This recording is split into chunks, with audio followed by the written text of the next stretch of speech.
Good afternoon, everyone. Today, I want to help address any concerns people may have over the availability of food and the continuing operation of retail outlets, along with the availability of local produce and community efforts to get food delivered to vulnerable people. I'm pleased to be joined today by Finlay MacLeod from the Isle of Man Creamery, who will give you an overview from their perspective when I'm finished. Let's start with the agricultural industry, and in particular the farming community, which provides local food resilience on Ireland. I am frequently asked, are we able to produce enough food to feed the Isle of Man? And the answer to that is emphatically yes, but we would have a much restricted range of goods. However, for certainty, we have made a decision a few weeks ago when the crisis started that we would bring the Agriculture Development Scheme ADS payments forward and make them available to help farmers with their cash flow and in preparation for the coming season when they have to buy goods and invest in stock for the coming year. Farming is not something you just switch on and off, it requires planning and certainty. On Friday, Tynwald approved a comprehensive support package for our fishing industry, which has been badly affected by low stock levels over the last year, and in particular this season by bad weather over the winter period. These are small business centres based on Manx registered boats that have had other problems compounded by the collapse of their European and Far Eastern markets. They are all reliant on a few processors on Ireland, and it was obvious that without intervention, if we lost either side of the sector, they would not be in a position to take advantage of any recovery when the crisis abates. Nor would we be able to rely on them to step up local supply to ensure we have plenty of food to eat. So we are literally trying to keep our fleet afloat. Some fishers will continue to supply the local market, having diversified, but they will be ready to take advantage of a market recovery in due course. Moving on to milk production, the dairy farmers and Isle of Man Creamery are doing a superb job.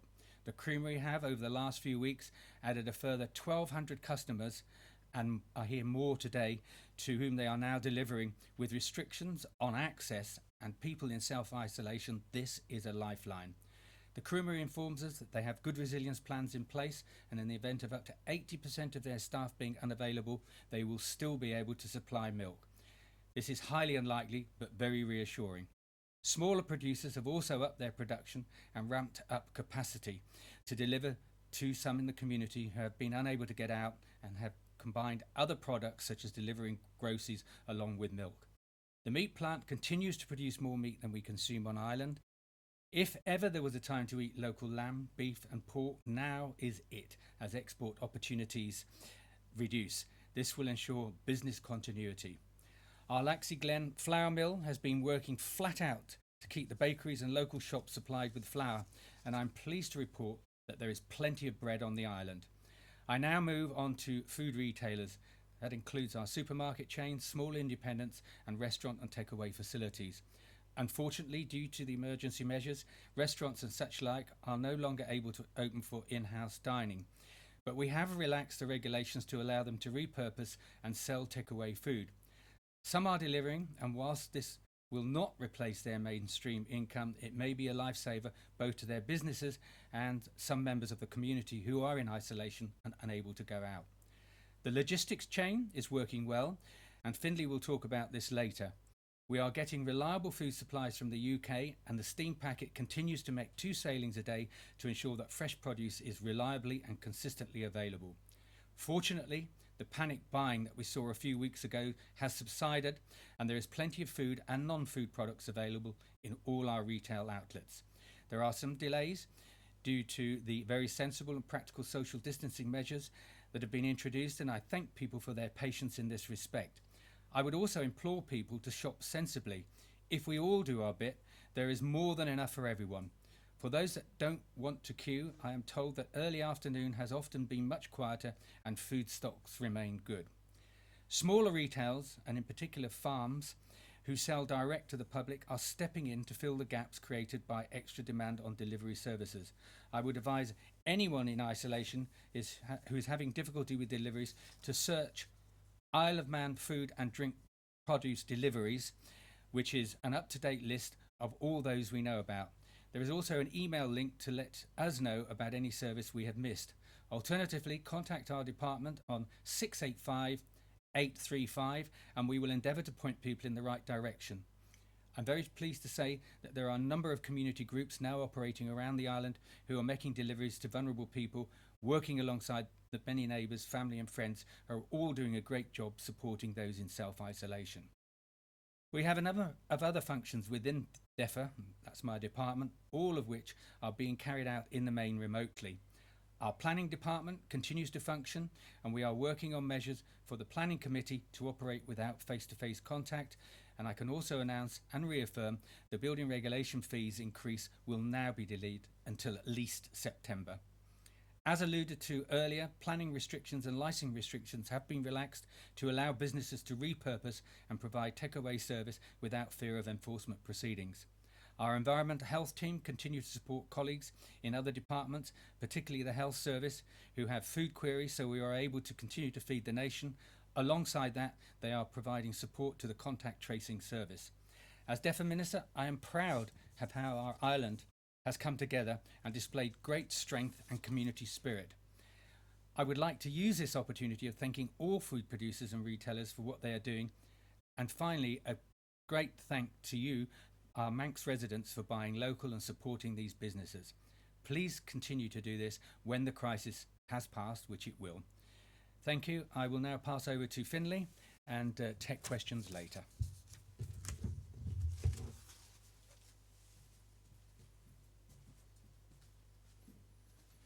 Thank you, Geoffrey.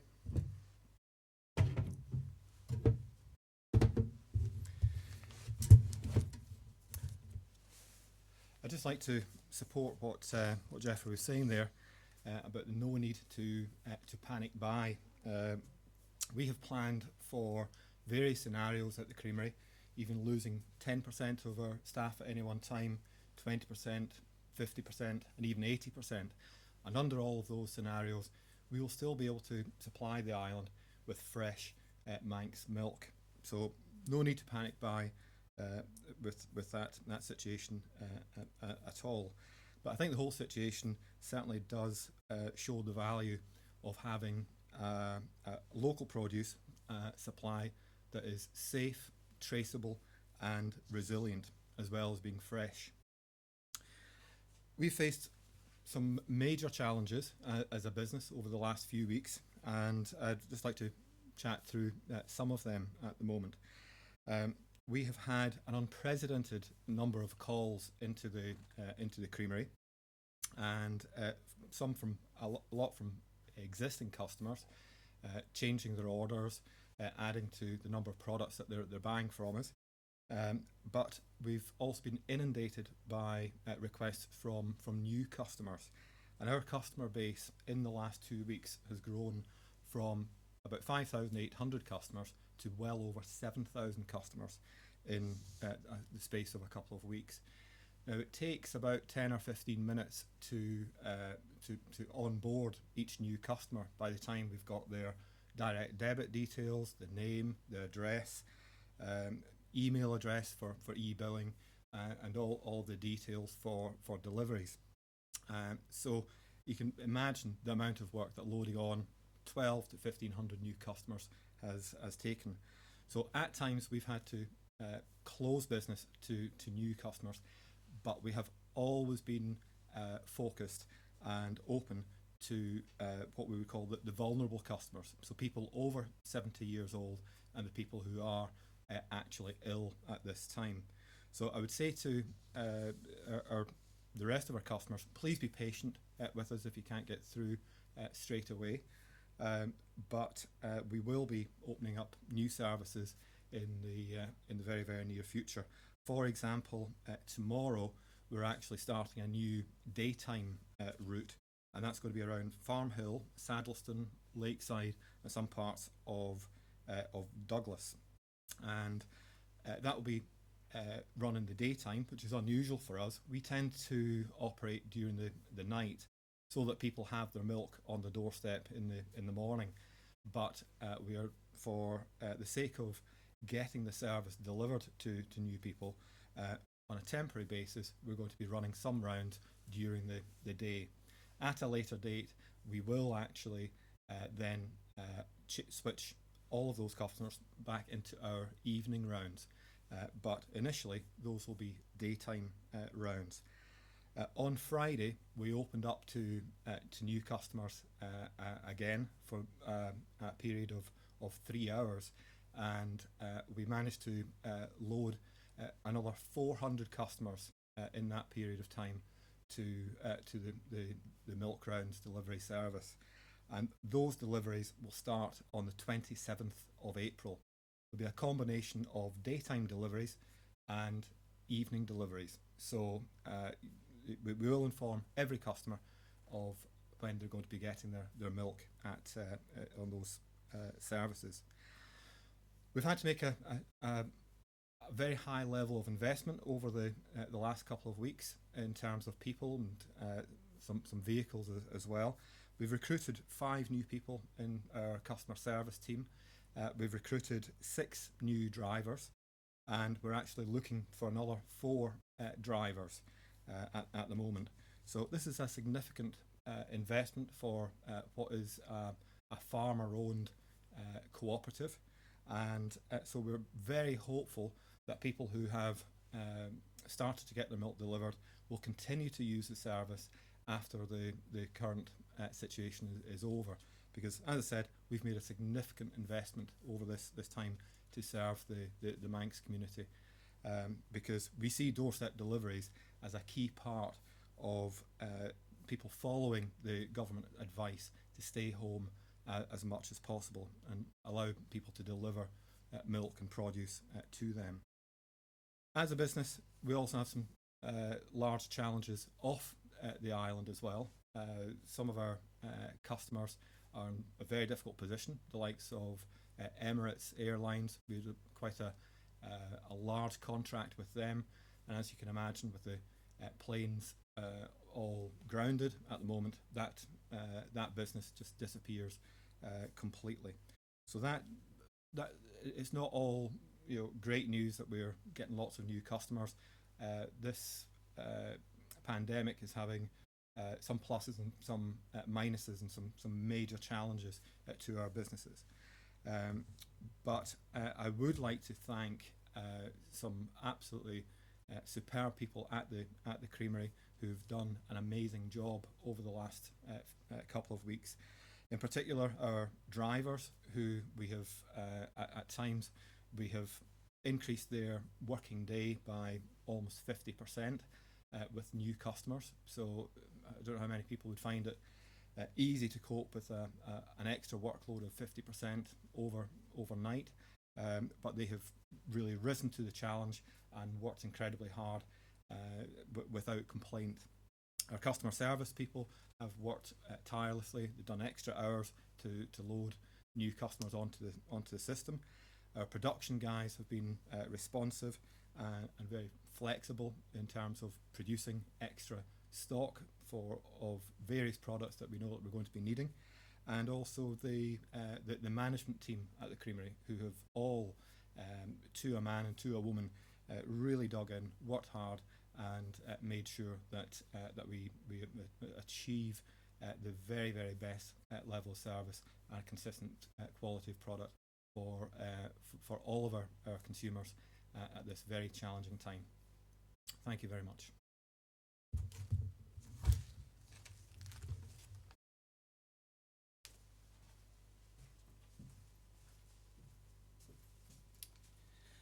Thank you, Findlay. That was a good overview and quite reassuring, although concerning in terms of lost market opportunities.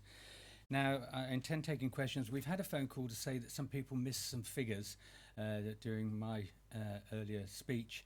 If anyone wants me to reiterate anything, I'm very happy to do that. First on my list this morning is Paul Moulton. Hello, Mr. Boots. Thank you. You mentioned here how restaurants have turned into takeaways.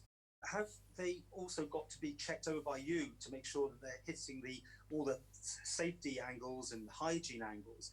And secondly on that, many smaller places have very, very small kitchens. How can they self-isolate in those circumstances? And can people be confident that they are getting the best food and obviously completely virus-free? Well, Paul, all of the restaurants that are supplying takeaway services have already been checked or are under our radar in terms of the conditions in which they operate and environmental health. A lot of businesses where it's a family business and there's not a lot of people involved.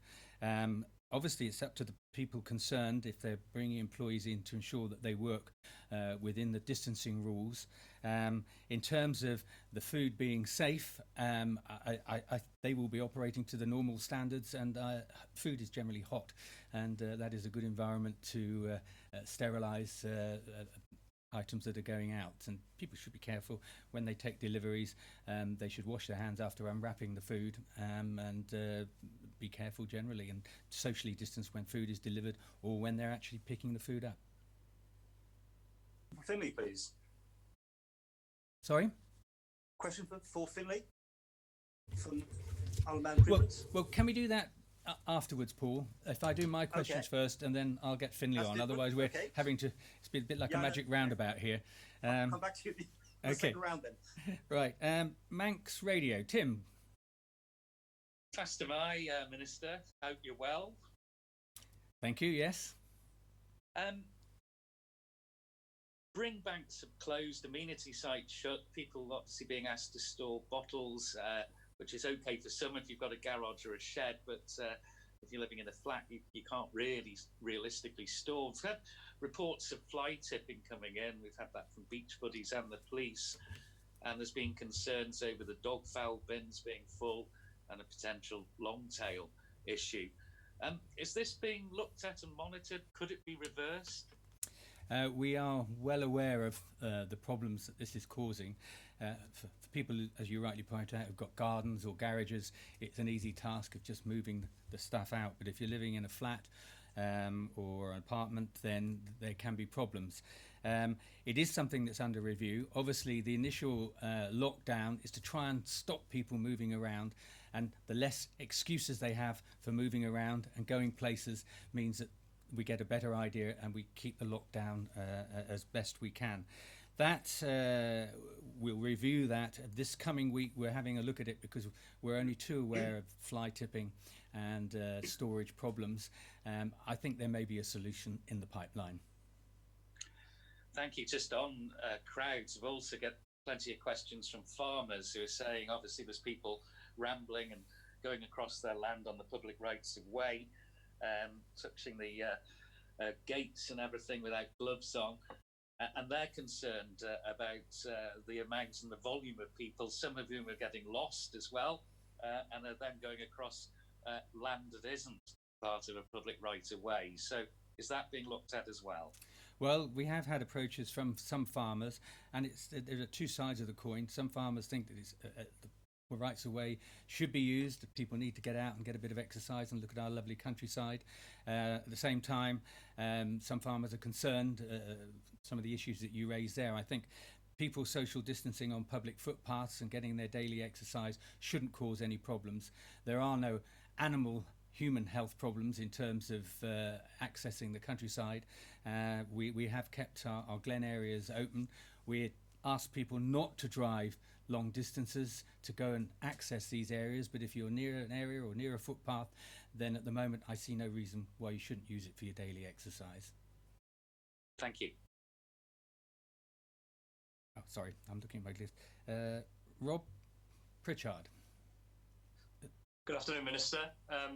First of all, with regards to the delivery services that the likes of the takeaways and restaurants are doing, given these are very tough times for them, they're not running as normal given the circumstances. They're still going to be incurring costs for bringing the likes of supplies in, even things like petrol for actually doing delivery services. I don't know if it's been mentioned before, but could you clarify what support is available for reimbursing those services they're having to cover? Well, if they're operating and continue to operate, and a lot of them are owner-operator type businesses, then at present there will not be any support as such, because they will be continuing to trade. But if they're laying people off or they're keeping people on the books, then they do qualify for various grants for people who are in employment or unemployed. They will, of course, qualify for the £3,000 grant if much of their business has been curtailed. That needs to be looked at on an individual basis, and they ought to contact the helpline to find out whether they will qualify or not. There will, of course, be other reliefs available in due course, I'm sure. The rent freeze, or not rent freeze, the rent holiday, or should I say, the fear eviction over the next 3-month period and maybe longer will help some businesses where they have large rent bills to pay, and there will be relief available through VAT payments and relief in that way. So yes, there are other ways of them recovering some of that cost. Thank you very much. My second question relates to something that you said in your statement before about planning permissions and applications. You say a lot of that is continuing to run remotely, but the fact that it is running remotely, what changes have you had to make? And is it causing a backlog in the process? Well, I think the truth of the matter is that people are concentrating on other things, and there are not a lot of planning applications coming in at the moment. But what we do want to do is clear those that do come through the system, so that when we do get recovery, construction industry and people will want to get moving again. So we want to be in the best possible position to do that. Hence, we're setting up a remotely operated planning committee so that they can clear that backlog. Thank you very much. That is all the questions for me. I'll ask Finlay to come back.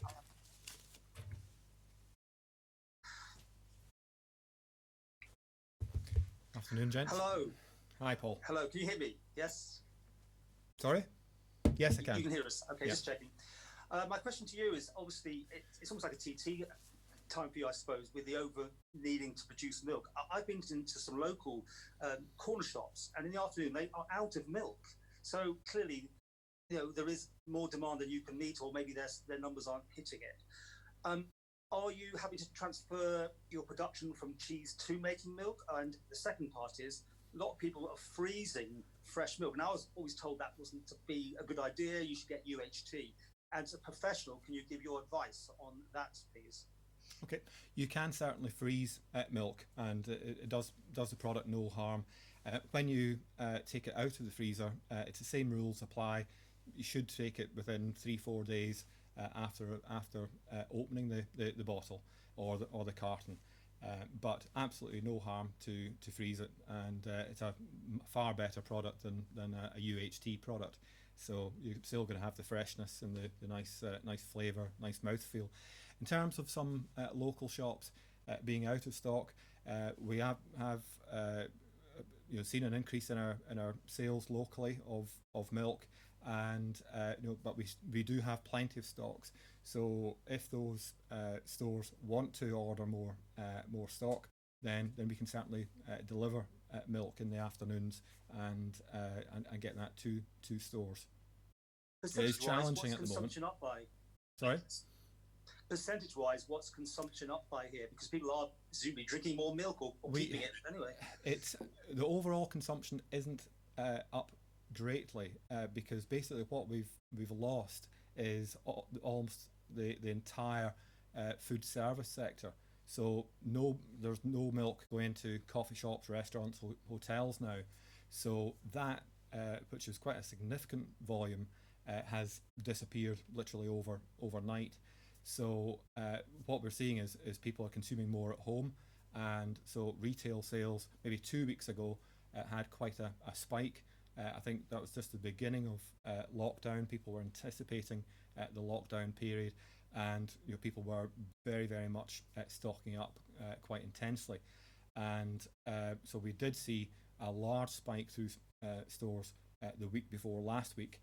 Last week, things had settled down to similar levels, maybe slightly higher, but the vast majority of the increased volume is going through our milk rounds, which you would expect in terms of people wanting home deliveries and self-isolating, not wanting to go out and about into the retail environment, and quite rightly so. It's what we all have to do at the moment.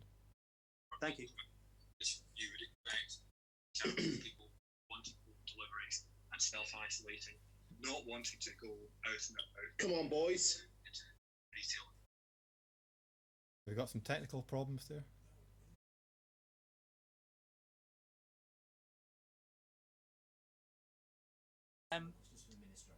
Right, we've got some more questions for the Minister.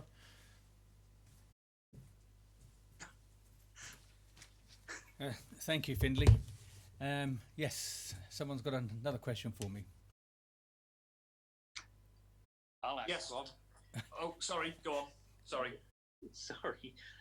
We've had comments about, and it could apply to Finlay as well, actually, deliveries, click and collect services at large supermarkets. Is the scope maybe, if they're recruiting more drivers, to link up locally with some corner shops and maybe deliver food at the same time to those that are self-isolating, if they have enough numbers? Well, I alluded to that earlier, Tim. There's a lot of good community spirit going on, and people who are in isolation, who have neighbours and friends, are collecting food and making deliveries for them.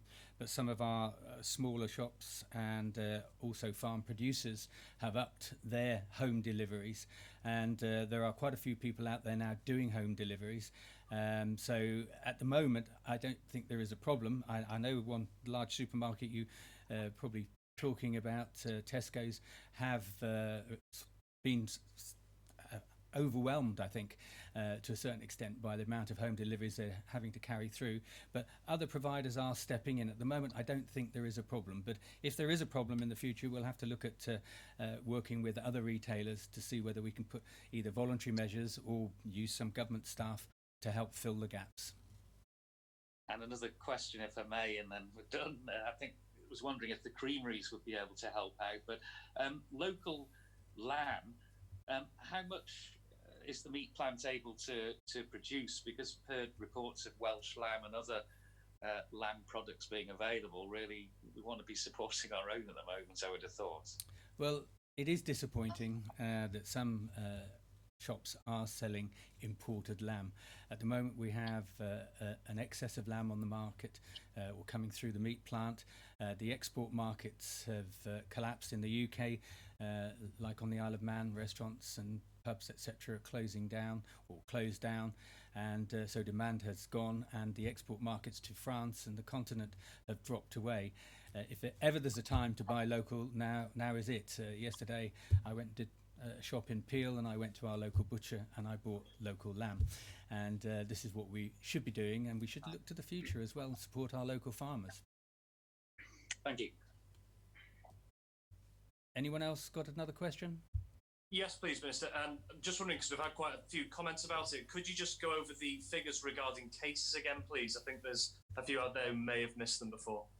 Well, I'll have to get someone else to come back to you on that, because if you're talking about the coronavirus cases, is that what you were talking about? The healthy? I believe so. There's people who are saying that they've missed figures that were mentioned earlier. I know you mentioned that you could go back to them. Well, I haven't got them here. I'm not been privy to those this morning. I will just ask. Liz, have you got the figures there? Okay, we'll deal with that separately in a short while. Okay, that's it from me. Thank Okay, you. Everyone else finished? Well, thank you very much, everyone, and enjoy the rest of your Sunday.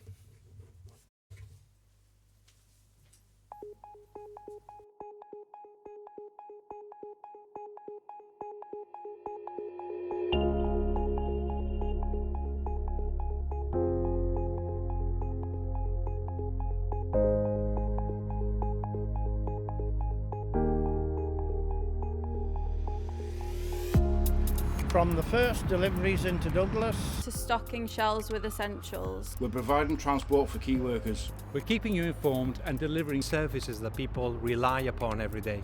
We are keeping the Isle of Man's essential services running. Please help us to help you. Shop responsibly, consider others, and stay at home if possible. For you, for our island, for our community, let's do this together. For you, for our island, for our community, let's do this together. For you, for our island and for our community, let's do this together. Let's do this together. Let's do this together. Let's do this together. Let's do this together. For you, For our island, for our community. Let's do this together.